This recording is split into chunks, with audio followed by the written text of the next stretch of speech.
നമുക്ക് പൈസ തരാത്തതും അള്ളാഹു നമ്മെ പരീക്ഷിക്കുന്നതും അള്ളാഹിന്റെ റസൂലിനോട് നിങ്ങൾ പോയി പറഞ്ഞു കൊടുത്തോ, ഇത് അള്ളാഹുവിനെ കുറ്റം പറയലല്ലേ, എൻ്റെ റബ്ബ് നൽകിയില്ലെന്ന് അള്ളാഹുവിനെ കുറിച്ചുള്ള പരാതി അള്ളാഹിന്റെ റസൂലിനോട് നിങ്ങൾ പറഞ്ഞോ?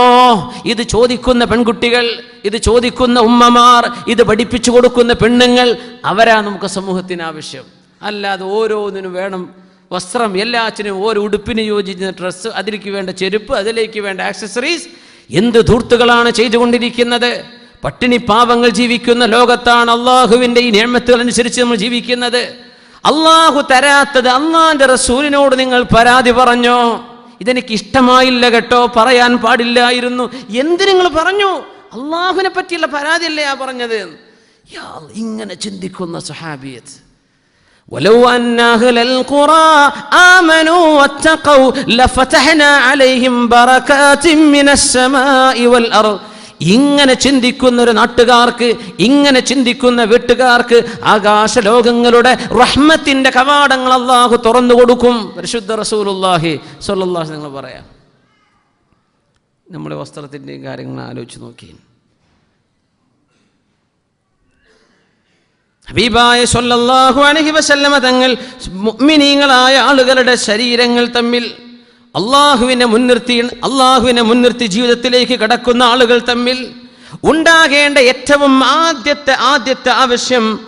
ആദ്യത്തെ ആവശ്യം അവരല്ലാഹുമായി ബന്ധിക്കലാണ്. സന്തോഷമുണ്ടാകാൻ അടിച്ചുപൊളിച്ചിട്ടോ കുറേ വസ്ത്രം ഉണ്ടാക്കിയിട്ടോ കുറേ ഭക്ഷണം വിളമ്പിയിട്ടോ അതൊന്നും അല്ല സന്തോഷത്തിൻ്റെ മാനദണ്ഡം. അതല്ല സന്തോഷത്തിൻ്റെ മാനദണ്ഡം. റസൂലുള്ളാഹി സ്വല്ലല്ലാഹു അലൈഹി വസല്ലമ തങ്ങൾ പള്ളിയിൽ നിന്ന് ഇറങ്ങിയാൽ, രാത്രി തങ്ങൾ എഴുന്നേറ്റാൽ, വയഖ്റുജു മിൻ ബൈതിഹി മുത്തജിഹൻ ഇലാ ബൈതി ഇബ്നതിഹി, പൊന്നാരമോൾ ഫാത്തിമ റളിയല്ലാഹു അൻഹയുടെ പൊരന്റെ അടുത്തുകൂടെ അങ്ങനെ നടന്നു പോകും ഹബീബ് സ്വല്ലല്ലാഹു അലൈഹി വസല്ലം. എന്നിട്ട്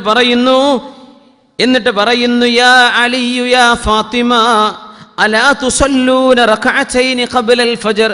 ഫാത്തിമ, അലിയേ, സുബഹിന്റെ മുമ്പായിട്ട് 2 റകഅത്തെങ്കിലും തഹജ്ജുദ് നിങ്ങൾ നിസ്കരിക്കണില്ലേ? ഖൂമാ, എഴുന്നേൽക്കിൻ ഭാര്യ ഭർത്താക്കന്മാരെ. അമാ തുസല്ലിയാനി അമാ തുസല്ലൂന റകഅതൈനി ഖബ്ലൽ ഫജ്ർ, ഫജ്റിന്റെ മുമ്പ് 2 റകഅത്തെങ്കിലും നിസ്കരിക്കണ്ടേ? സ്വല്ലല്ലാഹു അലൈഹി വസല്ലം പഠിപ്പിച്ചു കൊടുക്കുക. എന്തേ? അള്ളാഹുമായി ഹൃദയം ബന്ധിപ്പിക്കുമ്പോഴാണ് ആ വീട്ടിൽ സന്തോഷം ഉണ്ടാവുന്നത്. അല്ലാതെ ഫ്രിഡ്ജും വാഷിംഗ് മെഷീനും വാങ്ങി കൊടുത്തിട്ടൊന്നല്ല. നേരത്തെ പറഞ്ഞ കഥ ഉണ്ടല്ലോ, 8000 പണിക്കൂലി വാങ്ങി എന്ന് പറഞ്ഞ്, ഇതൊക്കെ കഴിഞ്ഞിട്ട് പിന്നെ ഈ സ്വതക്ക ചെയ്ത മനുഷ്യനോട് ചോദിക്കുകയാണല്ല, നിങ്ങൾ 1 ലക്ഷം റുപ്യ കടം തരുമോ? ഒന്നുമില്ല, ഈ അടുക്കള കാണാൻ പോണ പണിയുണ്ട്, അയക്കി കൊടുക്കാനേ. സുബ്ഹാനല്ലാഹ്. ഏറ്റവും വലിയ അത്ഭുതം, നമ്മുടെ അബുദാബിയിലുള്ള ഒരു സുഹൃത്താണ് ഇതിൻ്റെ ഏര.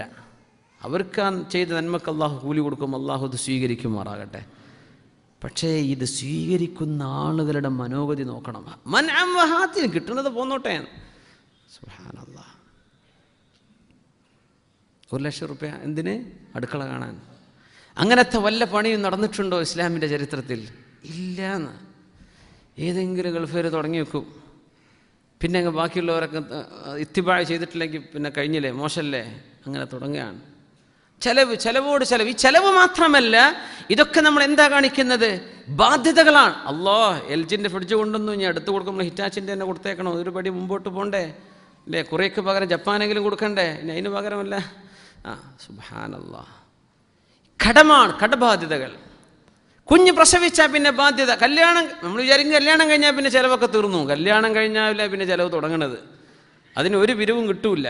പ്രസവത്തിന് കൊണ്ടുപോകണം അല്ലേ? പ്രസവിച്ച് കഴിഞ്ഞാലുള്ളത് സൽക്കാരങ്ങൾ, തക്കാരങ്ങൾ തിന്ന് മനുഷ്യന്മാർക്ക് കൊളസ്ട്രോളും പ്രഷറുമാണ്. ആകെ ഇടങ്ങാറായിട്ട് നടക്കുകയാണ്. എന്തിന് നമ്മളിതൊക്കെ വരുത്തി വെച്ചു? നമ്മൾ ഗൾഫുകാർ ശ്രദ്ധിച്ച് അതൊക്കെ നടക്കൂട്ടോ. നമ്മളാണ് ഈ നാട്ടിനെ ഇടങ്ങാറാക്കുന്നത്, നമ്മളാണിത് ഇടങ്ങാറാക്കുന്നത്. അറാഹുസ്തകന, കയ്യിൽ പൈസ വന്നില്ലേ, 4 കാശ് കയ്യിൽ കിട്ടിയില്ലേ, അപ്പം നമുക്കൊന്ന് കാണിക്കണം തോന്നുകയാണ്. ഇതൊക്കെ അഹങ്കാരമാണ് നമ്മൾ ചെയ്തു കൂട്ടുന്നത്. റബ്ബുക്കും അഅലമു ബിമാ ഫീ നുഫൂസിക്കും. നിങ്ങളുടെ കൽബിൻ്റെ ഉള്ളിൽ എന്താണ്? ഈ കല്യാണ സമയത്ത് നിങ്ങൾ പൈസ അയച്ചു കൊടുക്കുന്നത് എന്തിനാണത് പോകുന്നത്? ഇത് അള്ളാഹുവിന് അറിയാൻ കേട്ടോ. റബ്ബുക്കും അഅലമു ബിമാ ഫീ നുഫൂസിക്കും. ധൂർത്ത് ചെയ്യല്ലേ എന്ന് പറഞ്ഞ് അള്ളാഹു പറയാൻ ആമുഖം വെച്ച ആയത്താണിത്. നിങ്ങളുടെ ഉദ്ദേശ ലക്ഷ്യം അള്ളാഹുവിനറിയാം. അള്ളാഹു സുബ്ഹാനഹു വ തആല നല്ല ബോധം നൽകുമാറാകട്ടെ.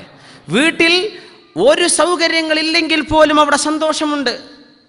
അത് പഠിപ്പിച്ചു റസൂലുള്ളാഹി സ്വല്ലല്ലാഹു അലൈഹി വസല്ലം. അലി റളിയല്ലാഹു അൻഹു പറയുന്നു, ആഹ് മിൻ ദഹ്രി, ഊരക്ക് വയ്യ, ഊരവേദന ഉണ്ട്. മിൻ കസറത്തി ഹംലിൽ മിയാഹി അസ്നാ അമലി. അലി റളിയല്ലാഹു തആല അൻഹു മദീനയിലെ ഒരു തോട്ടക്കാർക്ക് വെള്ളം കോരി ഒഴിച്ച് നനച്ചു കൊടുക്കുന്ന ജോലി ചെയ്തിട്ടുണ്ട്. അലി ഇബ്നു അബീ ത്വാലിബ് റളിയല്ലാഹുവിന്റെ ജോലി അതായിരുന്നു. ജോലി വെള്ളം കോരിയിട്ട് എന്ത് ചെയ്യുക, കൃഷി നനച്ചു കൊടുക്കുക. ഊരവേദന വന്നു.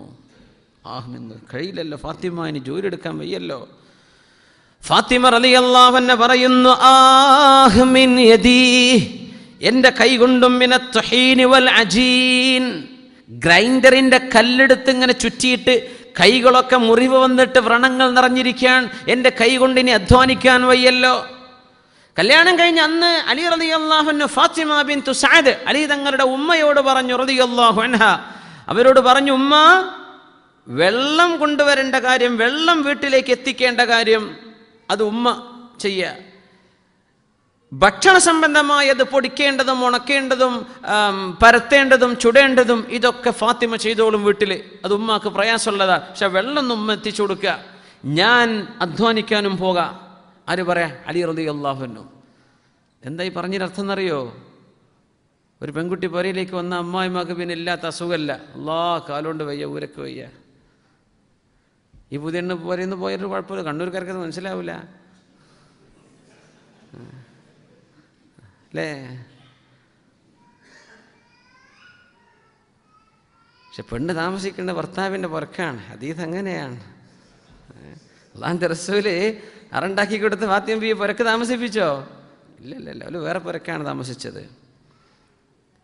അപ്പോൾ അവിടെയുള്ള വലിയൊരു മുതലാളിയുണ്ട്, ഹാരിസത്ത് ബിൻ നുഅ്മാൻ റളിയല്ലാഹു അൻഹു. അവർക്ക് മദീനത്തിൻ്റെ അടുത്ത് കുറച്ച് സ്ഥലങ്ങളൊക്കെ ഉണ്ട്. അവരാ നബി ഞങ്ങൾക്ക് പാർക്കാനുള്ള സ്ഥലമൊക്കെ കൊടുത്തത്. അപ്പോൾ ഹാരിസത്ത് ബിൻ നുഅ്മാൻ റളിയല്ലാഹു അൻഹു മദീനത്തേക്ക് വന്നിട്ട് നബി തങ്ങളോട് പറഞ്ഞു, യാ റസൂലല്ലാഹ്, നബിയെ, ലഅല്ലക തഷ്താഖു ലിഖുർബി ഫാത്തിമ, ഫാത്തിമ ബീവിയെ കല്യാണം കഴിച്ചു കൊടുത്തില്ലേ മോളെ, അപ്പം മോളെ ഒന്ന് അടുത്തേക്ക് കിട്ടണമെന്ന് വല്ല ആഗ്രഹം ഉണ്ടായിരിക്കുമല്ലേ റസൂലേ? നിങ്ങൾക്ക് അടുത്ത് വീട് വേണം, ഞാൻ കുറച്ച് സ്ഥലം തരണോ? അതാ ചോദിക്കണത്. ആര്? ഹാരിസത്ത് ബിൻ നുഅ്മാൻ റളിയല്ലാഹു തആല. ഉമ്മാക്ക് ഭയങ്കര സേവനം ചെയ്ത സ്വഹാബിയാണ്. സ്വർഗത്തിൽ കണ്ടു റസൂലുള്ളാഹി തങ്ങൾ സ്വല്ലല്ലാഹു അലൈഹി വസല്ലം. കാന ബാറൻ ലി ഉമ്മി, ഉമ്മാക്ക് ഒരുപാട് സേവനം ചെയ്ത ആളായിരുന്നു ഹാരിസത്ത് ബിൻ നുഅ്മാൻ റളിയല്ലാഹു അൻഹു. നബി തങ്ങൾ പറഞ്ഞു, നഅം, ഫാത്തിമയെ കാണാൻ കൊതിയാവുന്നുണ്ട്, മോള് പോയില്ലേ? കൊതിയാവുന്നുണ്ട്. വലാകിന്നന അക്സർന അലൈക യാ ഹാരിസ, പക്ഷേ നമ്മൾ ഒരുപാട് നിങ്ങളോട് ഇടങ്ങാറാക്കിയില്ല, ഇനി എങ്ങനെ ഞങ്ങളോട് ചോദിക്കാൻ? റസൂലുള്ളാഹി തങ്ങൾ സ്വല്ലല്ലാഹു അലൈഹി വസല്ലം തങ്ങളതാണ്, മതി ഹാരിസ, നിങ്ങൾക്ക് ഒരുപാട് സഹായിച്ചവരല്ലേ, ഇനി എങ്ങനെയാണ് നിങ്ങളോട് ചോദിക്കുക?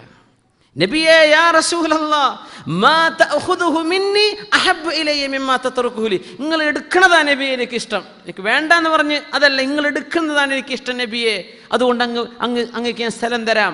അങ്ങനെ പറഞ്ഞിട്ടാ ഫാത്തിമ റളിയല്ലാഹു അൻഹാ ഹാരിസത്ത് ബിൻ നുഅ്മാൻ തങ്ങൾ കൊടുത്ത സ്ഥലത്തേക്ക്, മദീന പള്ളിയുടെ അരികത്തേക്ക് താമസം മാറി. പിന്നീട് അലി റളിയല്ലാഹു തആല ഫാത്തിമ ബീവി അങ്ങോട്ട് താമസം മാറി, സ്വന്തമായിട്ട് പുരയിലേക്ക് പോയി എന്നർത്ഥം. സൗകര്യപ്പെടുകയാണെങ്കിൽ അങ്ങനെയൊക്കെ.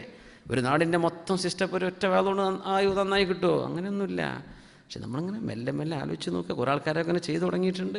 അതിലൊരു ഇജ്ജത്തുണ്ട്. പെണ്ണുങ്ങൾക്ക് ഈ പറഞ്ഞ തീരെ പിടിക്കൂല. അവിടച്ചോൻ എൻ്റെ ഉമ്മാൻ്റെ അടുത്തുനിന്ന് നമ്മൾ ഇറക്കാനുള്ള പരിപാടിയാണ് ഇപ്പോൾ ഉസ്താദി പറയണത്. ഇനിയായി വേളാക്കാൻ വരില്ല എന്നൊക്കെ തോന്നുന്നുണ്ട്. നിൽക്കും പെണ്ണുങ്ങളെ. നമ്മൾ അങ്ങനെയൊന്നല്ല, നമ്മളുള്ള കാര്യങ്ങൾ പറയാമെന്ന് മാത്രം. അപ്പോൾ അതിൽ പല ഖൈറുണ്ട്. ഇൻഷാ അല്ലാഹ്, അല്ലാഹു ഖൈറിലാക്കുമാറാകട്ടെ. അപ്പോൾ ഉമ്മയോട് അലി തങ്ങൾ പറയാണ്, ഉമ്മ, എൻ്റെ ഭാര്യ ഫാത്തിമ ബി വന്നിട്ടുണ്ടെന്ന് വിചാരിച്ച് ഒരു പണിയെടുക്കാതിരിക്കേണ്ട. ഉമ്മ ഒരു ജോലി ചെയ്യുക, ഫാത്തിമ ഒരു ജോലി ചെയ്യുക, ഞാനൊരു ജോലിയും ചെയ്യുക. ബട്ട് ഈ ഡിവിഷൻ ഓഫ് ജോബ്സ്, ജോലികൾ എല്ലാവരും ചെയ്യണമെന്ന്, ഒരാളൊന്നും അവിടെ തലയിട്ടിട്ട് ഓടരുത്. എല്ലാവരും അലി തങ്ങളുടെ ആ ഒരു സ്ട്രാറ്റജി മനസ്സിലാക്കേണ്ടത് സുന്നത്താണ്. ഉമ്മ സഹായിച്ചു കൊടുക്കുക, ഉമ്മാക്ക് പറ്റുന്ന ഉമ്മ ചെയ്യാം, ഭാര്യയ്ക്ക് പറ്റുന്ന ഭാര്യ ചെയ്യാം, എനിക്ക് പറ്റും ഞാനും ചെയ്യാം. അങ്ങനെ ഇരിക്കുകയാണ് അലി തങ്ങൾക്ക് ബാക്ക് പെയിൻ വരുന്നത്. ഫാത്തിമ റളിയല്ലാഹു തന്നെ കയ്യിന് ബ്ലിസ്റ്റേഴ്സ്, കൈയാകെ പ്രയാസമായി, അങ്ങനെയും ബുദ്ധിമുട്ടായി. അങ്ങനെ അവർ പറഞ്ഞു, ഹബീബിൻ്റെ സ്വല്ലല്ലാഹു അലൈഹി വസല്ലമ തങ്ങളുടെ അരികത്തേക്ക് പോവുകയാണ്. അലി തങ്ങൾ പറഞ്ഞു, ഫാത്തിമ, നിങ്ങളൊന്ന് പോയിട്ട് ചോദിക്കുന്നു വാപ്പയോട്, ഹുനൈൻ യുദ്ധം കഴിഞ്ഞതല്ലേ, തങ്ങൾ വഫാത്താകുന്നതിൻ്റെ ഒരു 1.5 വർഷം മുമ്പത്തെ കഥയാണിത്. ഹുനൈൻ യുദ്ധം കഴിഞ്ഞതല്ലേ, അതുകൊണ്ട് കുറേ അടിമകളും അടിമ സ്ത്രീകളും സമ്പത്ത് ഇസ്ലാമിൻ്റെ ഗനീമത്ത് ബ്യൂട്ടിയെ കിട്ടിയിട്ടുണ്ടല്ലോ, അതുകൊണ്ട് തങ്ങളോട് ചോദിക്കാം, ഉപ്പയോട് ചോദിക്കാം, നമ്മളൊക്കെ അത്യാവശ്യ ഘട്ടത്തിലല്ലേ, ചോദിക്കാലോ. ഞാൻ ചോദിക്കൂല എന്ന് പറഞ്ഞു ഫാത്തിമ റളിയല്ലാഹു അൻഹ, എനിക്ക് നാണാണ്. അലി തങ്ങൾ പറഞ്ഞു ഞാനും ചോദിക്കൂല എന്ന് പറഞ്ഞു. സുബ്ഹാനല്ലാഹ്. അത് നോക്കി നമ്മളാണെങ്കിൽ ഇടയിൽ കൂടെ ഇങ്ങനെ പറഞ്ഞു കൊടുക്കൂലേ, എൻ്റെ പുരയിൽ നിന്നൊരു സാധനം കൊണ്ടുവന്നിട്ടില്ല, രണ്ടുപേർക്കും ആവശ്യമാണ്. ബാക്ക് പെയിൻ വന്നിട്ട് ജോലി എടുക്കാൻ വയ്യ, ഒരു ഖാദിമിന് പുരയിൽ ജോലിക്ക് ഒരാളെ കിട്ടുമെന്നാണ് ചോദിക്കുന്നത്. അപ്പോൾ നമ്മൾ രണ്ടാൾക്കും പോവാന്ന് പറഞ്ഞു. രണ്ടാളും പോയി. ഒരാൾക്ക് പോകാനല്ല എന്നാണ്, രണ്ടുപേരും പോയി. റസൂലുള്ളാഹി സ്വല്ലല്ലാഹു അലൈഹി വസല്ലമ തങ്ങളെ കണ്ട് വിഷയം പറഞ്ഞു. അല്ലാഹുവിൻ്റെ റസൂൽ സ്വല്ലല്ലാഹു അലൈഹി വസല്ലം ഒരൊറ്റ മറുപടി, നഹ്നു ലാ നഅകുലു സ്വദഖ, സകാത്തിന്റെ സ്വത്ത്, ഗനീമത്തിന്റെ സ്വത്ത് ആലുബൈത്തിന് എടുക്കാൻ പറ്റില്ലല്ലോ, നമുക്കത് വേണ്ട, അത് നമുക്ക് പറഞ്ഞതല്ല, അത് ഈ സമൂഹത്തിലെ പാവപ്പെട്ട മിസ്കീന്മാർക്കും ഫക്കീറുകൾക്കും വിതരണം ചെയ്യാൻ വെച്ചതാണ്, നമുക്കത് വേണ്ട മോളെ അലിയെ, നമുക്കത് വേണ്ട. ഇസ്ബിഖാനി ഇലൽ ബൈത്തി, നിങ്ങൾ വേഗം പുറയിലേക്ക് ചെല്ലി, ഞാൻ അങ്ങോട്ട് വരാം. രണ്ടുപേരും പോന്നു. ഇങ്ങനൊരു അമ്മോശം പറഞ്ഞ ആ പെണ്ണും ആ കുടുംബം എന്തായിരിക്കും അവസ്ഥ നമ്മുടെ നാട്ടിൽ പറയാം. നമുക്ക് ചിന്തിക്കാൻ പറ്റുന്നുണ്ടോ? റെഫ്യൂസ് ചെയ്യേണ്ട ഒരു റെഫ്യൂസലിൻ്റെ ഒരു ഹിൻറ്റ്, ഒരു സൂചന കൊടുത്താൽ അങ്ങനെയല്ല, എന്നാൽ മോളെ കൊണ്ടേക്കോളി, പിന്നെ ആകെ അവളെ പിടിച്ചു വെക്കുന്നത് വാപ്പാൻ്റെ സ്വത്ത് കണ്ടിട്ടാന്നാ വിചാരം. അല്ല, ഇതൊക്കെ മനുഷ്യൻ്റെ അത്യാർത്ഥിയാണ്, സമ്പത്തിനോടുള്ള മൻഅം കിട്ടട്ടെ പോരട്ടെ ചിന്തിക്കല്ല. ഇസ്ബിഖാനി ഇലൽ ബൈത്തി, നിങ്ങൾ രണ്ടുപേരും പുരയിലേക്ക് ചൊല്ലി, ഞാൻ അങ്ങോട്ട് വരാം. അലി തങ്ങൾ പറയുന്നു, ഞാനും എൻ്റെ ഭാര്യ ഫാത്തിമ റളിയല്ലാഹു അൻഹയും പുരയിൽ ഇങ്ങനെ കാത്തിരിക്കുകയാണ്, ഹബീബിനെ സ്വല്ലല്ലാഹു അലൈഹി വസല്ലമ തങ്ങൾ വരുന്നതും കാത്ത്. ഒരു വീടിൻ്റെ അവസ്ഥ നോക്കണം. ഹബീബ് സ്വല്ലല്ലാഹു അലൈഹി വസല്ലം കടന്നു വന്നപ്പോൾ ഞാനും ഭാര്യ ഫാത്തിമ ബീവിയും ഞങ്ങൾ വിരപ്പിലാണ്. ഞങ്ങളങ്ങ് എഴുന്നേറ്റ് നിന്നു. തങ്ങൾ പറഞ്ഞു, മക്കാനക്കും മക്കാനക്കും, നിങ്ങൾ രണ്ടുപേരും അവിടെ നിൽക്കിൻ. ഫദഖല മഅനാ ഫിൽ ഫിറാഷ്, ഞങ്ങളുടെ പുതപ്പിലേക്ക് നബി തങ്ങളും കൂടിയിരുന്നു. ഫാത്തിമ റളിയല്ലാഹു അൻഹ ഇച്ചിരി കനപ്പെട്ടിരിക്കുകയാണ്, വാപ്പ തന്നില്ലല്ലോ എന്ന്. അപ്പോൾ മോളെ ഒന്ന് ആശ്വസിപ്പിക്കണം. നബി തങ്ങൾ കൂടെ ഇരുന്നിട്ട്, നബി തങ്ങളുടെ കാലിൻ്റെ തണുപ്പ് എൻ്റെ കാലിൽ ഞാൻ അനുഭവിച്ചു എന്ന് ഫാത്തിമ റളിയല്ലാഹു അൻഹയും അലി തങ്ങളും പറയാണ്. മോളിവിടെ, മോനിവിടെ, ഭർത്താവ് ഇവിടെ, മോളെ ഭർത്താവ് ഇവിടെ. കാലിൻ്റെ തണുപ്പ് ഞങ്ങളുടെ കാലിൽ ഇങ്ങനെ അനുഭവിച്ചു. ഞങ്ങളുടെ തലകൾ നബി തങ്ങൾ ഇങ്ങനെ ചേർത്ത് വെച്ചു തങ്ങളുടെ തലയിലേക്ക്, തോള് പിടിച്ചിട്ട് ഇരുന്നു. ആ ഇരുത്തങ്ങ നോക്കി, യാ ഫാത്തിമതു യാ അലിയു, അലിയേ ഫാത്തിമ, അലാ അദുല്ലുകുമാ അലാ ഖൈരിൻ മിനൽ ഖാദിം, നിങ്ങൾക്കൊരു വേലക്കാരൻ ഉണ്ടാവുന്നതിനേക്കാളും ഖൈറായത് ഞാൻ നിങ്ങൾക്ക് പറഞ്ഞു തരട്ടെയോ? നിങ്ങൾ ചോദിച്ച വേലക്കാരെ വേണമെന്നല്ലേ, ഒക്കെ പകരം ഞാൻ നിങ്ങൾക്കതിനേക്കാൾ ഖൈറായത് പറഞ്ഞു തരട്ടെ. ഒരു പറയൂ നബിയെ, ഞങ്ങൾക്ക് പറഞ്ഞു തരിൻ. തുസബ്ബിഹൂനല്ലാഹ 33 പ്രാവശ്യം സുബ്ഹാനല്ലാഹ് പറയുക. വതഹ്മദൂനല്ലാഹ 33 തവണ കിടന്നുറങ്ങാൻ ചൊല്ലുമ്പോൾ അൽഹംദുലില്ലാഹ് എന്ന് പറയാം. വതുകബ്ബിറൂനല്ലാഹ 34, അവസാനമായി 34 പ്രാവശ്യം അല്ലാഹു അക്ബർ എന്ന് ചൊല്ലുക. ഖബ്ലൻ നൗമി, ഉറങ്ങുന്നത്